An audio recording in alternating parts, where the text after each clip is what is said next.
About 2 years ago, my marriage fell apart. When we first tied the knot, we were full of hope, dreaming of a lifetime together.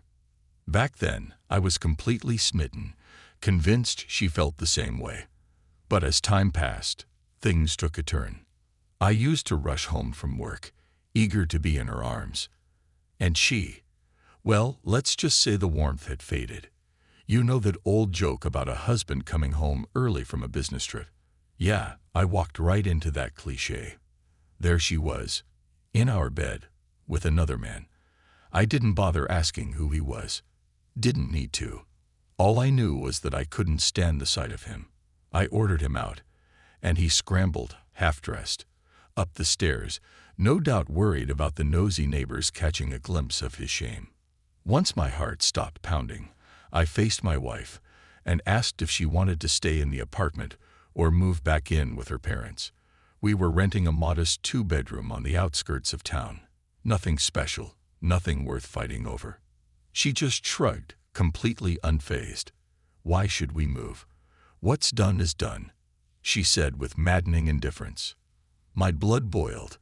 Clenching my teeth, I gave her a cold, measured response. You have 10 minutes to get out of my house. I remember yanking at my wedding ring, resisting the urge to physically throw her out myself. She just rolled her eyes, sauntered off to the bedroom, and put on some music. I stood there, stunned, thinking, what kind of person acts like this? Still fuming, I stormed into the kitchen, suddenly remembering the expensive bottle of cognac I'd received for my birthday. At least I had that. A few minutes later, Mia appeared in the doorway. Pour me a glass too, she asked, her tone disturbingly casual. Then, with a smirk, she added, You're home earlier than expected. I wanted to surprise you. I shot back, locking eyes with her. Mission accomplished. She chuckled, unfazed. That's for sure. Look, if you're still sulking by morning, I'll leave. Life with you hasn't exactly been a thrill ride, sweetheart. You're oblivious to everything around you. Honestly, I've been bored for a while now. Her words cut deep. I swallowed hard, fighting back tears. What a fool I've been. Finishing my drink, I walked toward the living room, and without turning around, said, I'm leaving for the night. Tomorrow, I'll call you to pack your things. I crashed at my friend Ralph's place.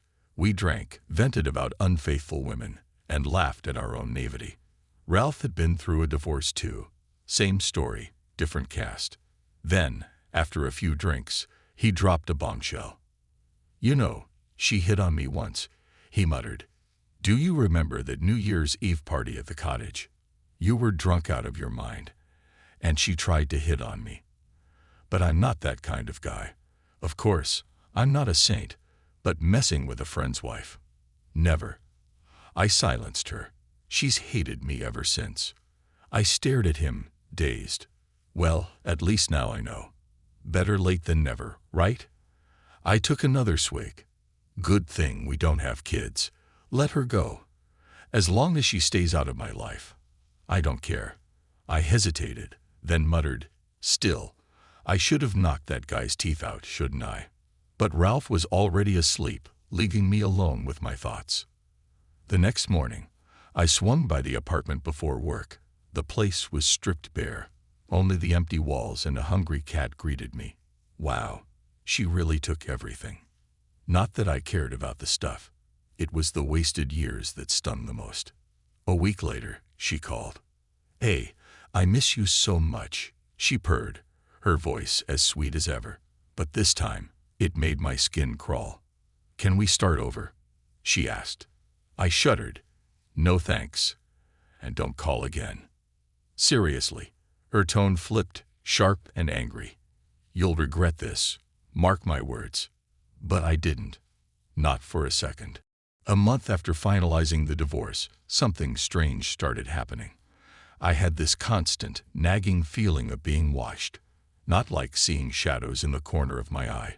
Nothing so dramatic, but an unsettling awareness that I was never truly alone, even in an empty room.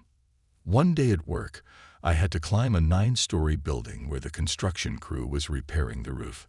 As I spoke with the contractor, I stepped near the edge and felt a sudden, light shove against my back.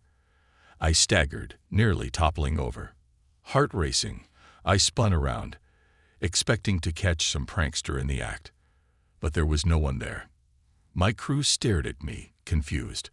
I wiped the sweat from my forehead and muttered some excuse about dizziness.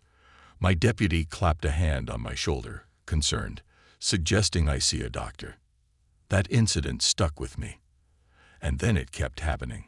Near misses, a truck barely missing me, a brick flying from the darkness of my apartment entryway, a car swerving at just the right moment to force me off the road. I started to see a pattern. These weren't coincidences.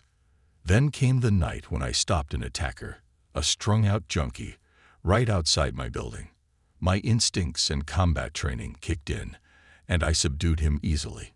When the cops arrived, they recognized him, a known troublemaker with a Varanus tattoo on his forearm.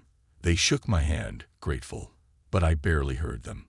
My mind was elsewhere, sensing something unseen. The breaking point came when I lost control of my car, veering into the wrong lane. I barely avoided a head-on collision. The driver of the van I almost hit was furious, ready to fight. And you know what? He had every right to be angry. But in that moment, I realized I wasn't just being paranoid. My ex-wife's threats hadn't been empty. It wasn't just bad luck. It was her hatred, her will, orchestrating these near disasters from a distance. 2 years had passed. She'd remarried, landed herself a cushy life with the son of some wealthy tycoon. But somehow, I could still feel her presence, her malice, lurking in the background. Maybe I was losing my mind. Maybe I wasn't. Either way, one thing was certain: the enemy never sleeps.